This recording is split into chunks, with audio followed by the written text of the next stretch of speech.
Tailwinds West, I think it is. Yes. In Cambridge, Maryland. And John, you're here for a book signing, but also you're here because there is a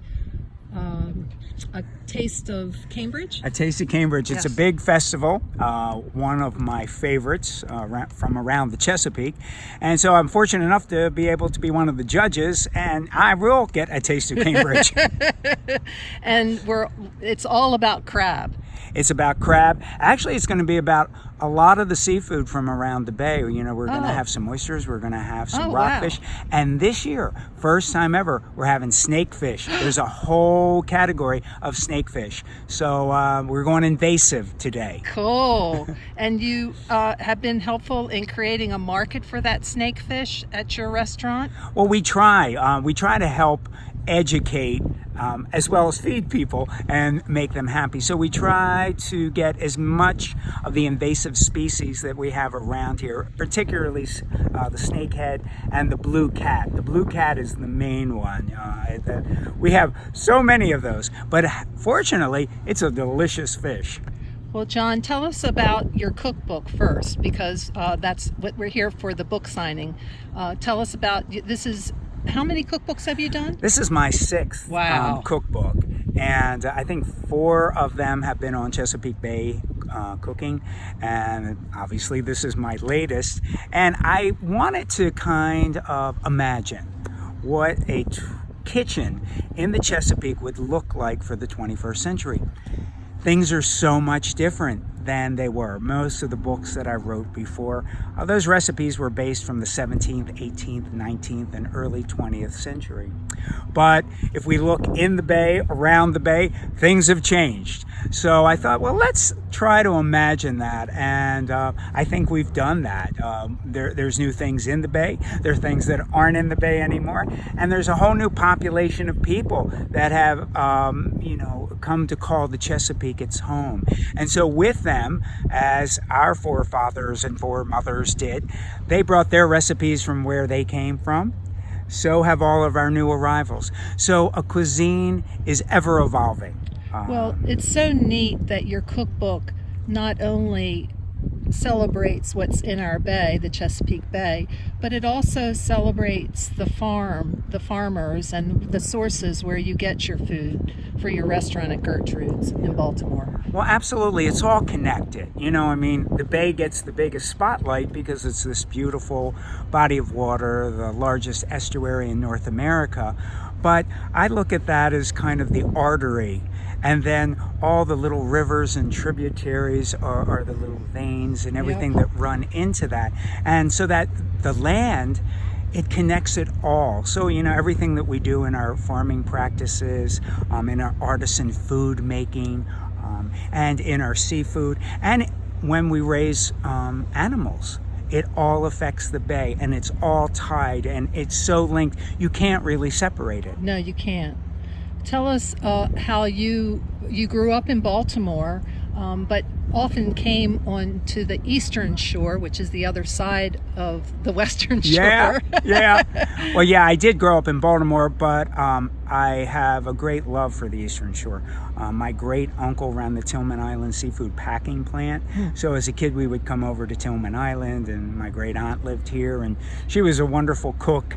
And so I have all those ties. And then obviously 20 some years ago, when I first started writing books on the bay, my first one, I spent like almost a year traveling all over the Chesapeake. Oh, how wonderful. And I spent so much time on the Eastern Shore in little communities talking to people, hearing the stories. They would bring out their recipe books that were their great-grandmothers. Aww. And then they would bring out the photo albums. So I learned early on this wasn't going to be just a cookbook. Aww. This was a story of a culture and a way of life. Yes. And it's from where I came from. Yes. And so it gave me great joy and great pride to be able to be part of that whole process. Now, you not only celebrate the seafood that comes from our bay, but you also celebrate the fruits and vegetables that we are just so fortunate to have the kind of land around us that can support this agriculture. Well, absolutely. If you look back at it from a historical standpoint, the Chesapeake, all up through the Delmarva, that really was the Central Valley of the United States back in the day, 150 years ago, 100 years ago. That's why we had all these canneries, whether they were in the small towns or they were in Baltimore. That's how the railroad helped bring all this produce. The barges came over. Things were canned or they were sent fresh all over the United States. So it has a rich history in agriculture, in seafood, and in feeding not just our population, but influencing the food choices all over the Mid-Atlantic and beyond. One of the things that is very, well, being here in Cambridge, which is just north of the new Harriet Tubman Museum, and the real interest now for people coming to the Eastern Shore and seeing the Underground Railroad. How does that speak to you in terms of the cuisine that emanates from this place? Well, if you look at Chesapeake cuisine, I think the African American influence cannot be underestimated. It is key. It is primary in the development of the Chesapeake and the flavors and the nuances of it. It's a way of cooking. It taught so many people how to cook. Those early people who developed it and celebrated again. Yes. Everything that was right around them. You want to talk about farm to table? This was the epitome of it. So yeah, it is the foundation of Chesapeake Bay cooking. Well, John, thank you so much. It's been a pleasure being with you today, and we look forward to many more cookbooks. Well, thank you so much. It's great being here with you today, too.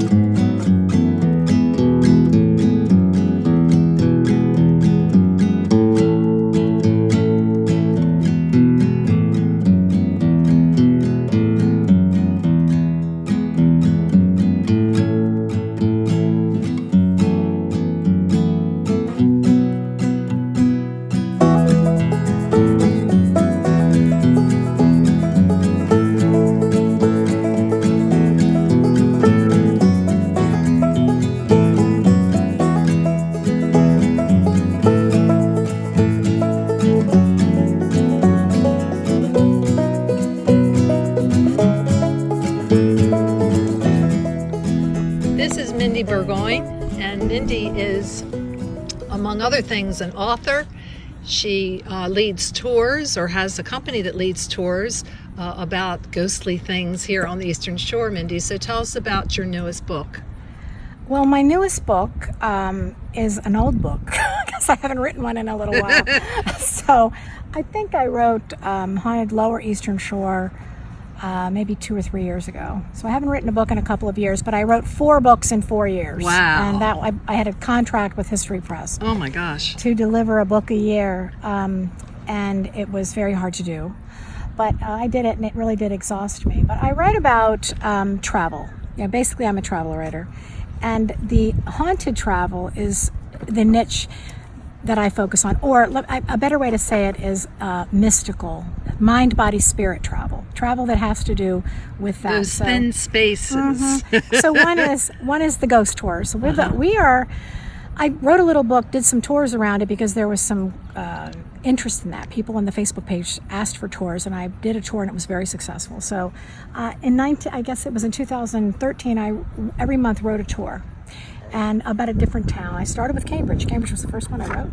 I did the tour in January, announced it on my Facebook page, like who wants to go walk at night in January in Cambridge. Aww. But it's sold out. Wow. It's sold out with about 25, 30 people. Oh, how exciting. So I put in a second and a third. I did 3 weeks in a row, all of them sold out in January. And you do it in Easton as well. So our tours are now 11 tours. Wow. They're year-round, and they're every weekend. And in the summer, they're every day in some places. But we're Ocean City and Berlin almost every day. And then Princess Anne. On the lower shore, Princess Anne, Pocomoke, Snow Hill, Salisbury, Crisfield, and then Cambridge, St. Michael's, Denton, Easton, and we do a paranormal investigation also. We have that at Furnace Town. Like Ghostbusters? Where you actually conjure. We have paranormal investigators that come in, and they have all their equipment, and they call on these ghosts, and sometimes they have stuff happen, and that's just a different product. So our ghost tours, it's like a trail. They sort of have to do with each other. So we have about a third of our guests are from other tours. They've gone on one, so they'll go on another. Like if you go to Charleston, they become junkies. That's it. You've got Charleston. If you want to go on another one, you're going to have to go to another city. But ours is the largest, to my knowledge, the largest heritage trail of walks in America. The related walks, with 11 historic walks focused around, the mystery or the folklore of the town. Mindy, you also go to Ireland. I have another company called Thin Places Mystical Tours. And we go to Scotland and Ireland, 10-day group tours to places that are we're thin. So where the veil between this world and the eternal world is thin.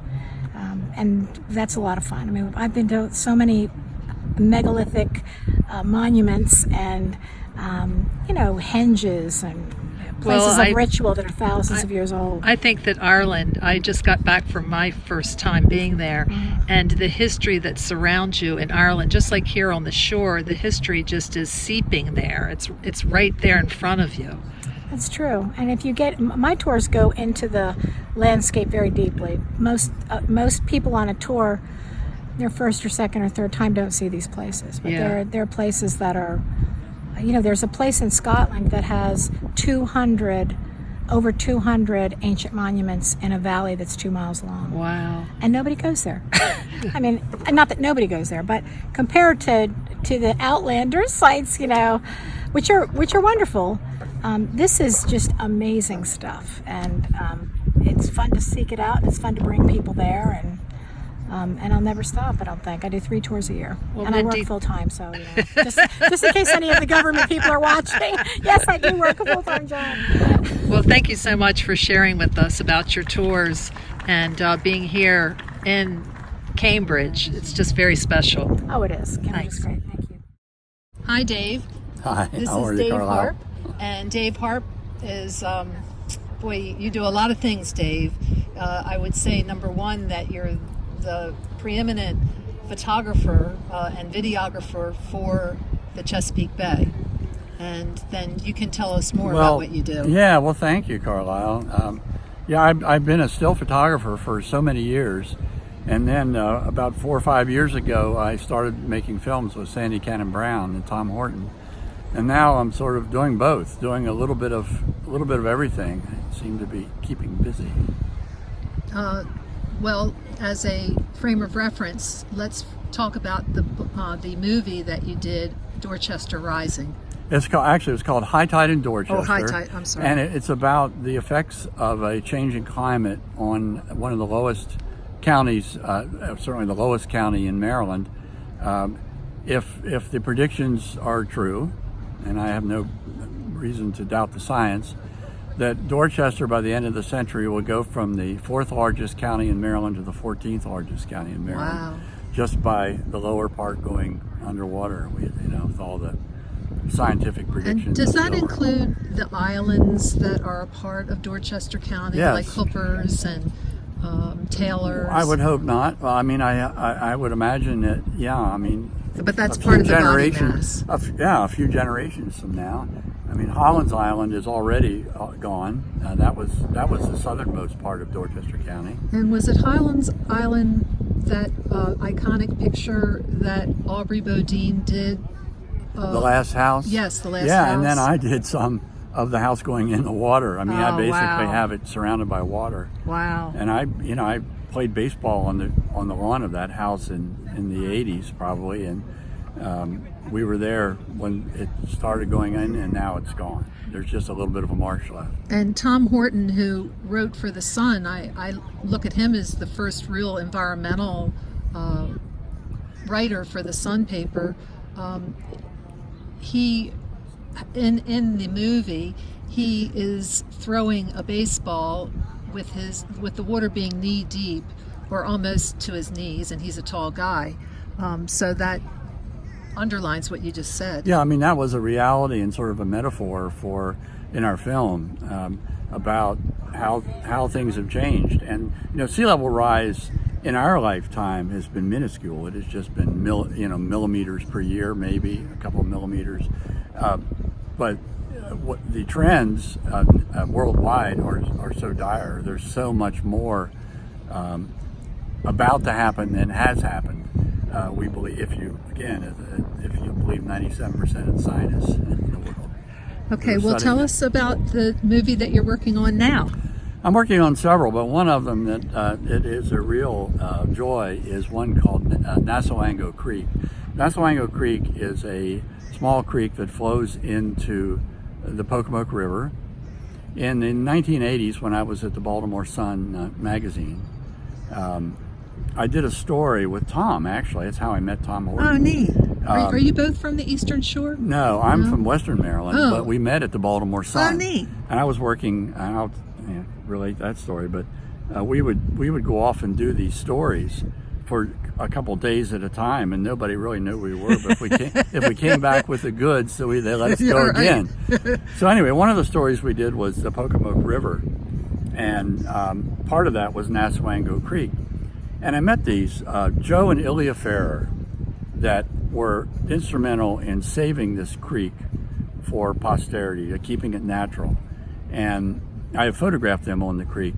And if you go fast forward 1, 2, 3 generations later, I went out with their son, Joe Jr. When you say you went out, did you? We went out on the creek in kayaks. In kayaks. On the creek with Joe Jr. and I started working on this film, and Joe Jr. is the spokesperson now. He's the main guy in my film. And then his grandchildren. So we have the great-grandchildren of Joe and Ilya Ferrer still going out and still being stewards of that creek in the same canoe. The same canoe that Joe and Ilya were plying those waters in the 1980s. So it's about the importance of generational stewardship. And you did the same, not the same, but of similar ilk with the Choptank River in a book that you wrote with Tom about the Choptank River. Yeah, Tom and I worked on a book called Choptank Odyssey, and we started up in the very headwaters of the river and went the whole way down to the bay. Where are the headwaters of the Choptank? Well, it's up beyond Greensboro, way up in Caroline County, and actually part of it is in Delaware. I mean, it goes pretty far up. Okay. Anyway, we started up in where you could barely launch a kayak, and just sort of man and nature and all the different aspects of the Choptank River, right down to the people picking crabs at Clayton's just around the corner from where we are right now. Well, this is the Choptank that we're sitting exactly. Yeah, the backdrop. Yeah, and it's a big river. It's a big river. It's a great river, and there's a lot of heritage. There's a lot of the watermen and and you go way upstream, and characters like Nick Carter, who was a naturalist, took us out. And I don't know, just this whole idea of flora, fauna, human history on the river, and we put it all together in a book where Tom wrote essays and I did photographs. And Dave, you have a grant that you just got to study yet another area of Maryland. Yeah, we're just getting started on this one. San Domingo was a community over in Wicomico County.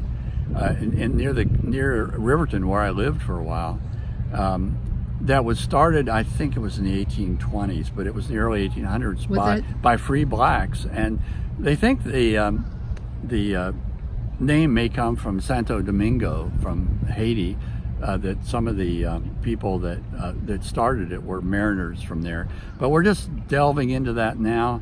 And we're working with some of the families that are descendants from the people that started that community. And the founder's grave we found out in the woods, and his wife's grave was half wrapped around by a tree. Wow! So it's going to be an interesting film, and that'll be toward the end of the year. We're going to make scrapple and slaughter pigs and make scrapple and have all kinds of fun. And as they say, there's nothing like the land of pleasant living. Thanks so much.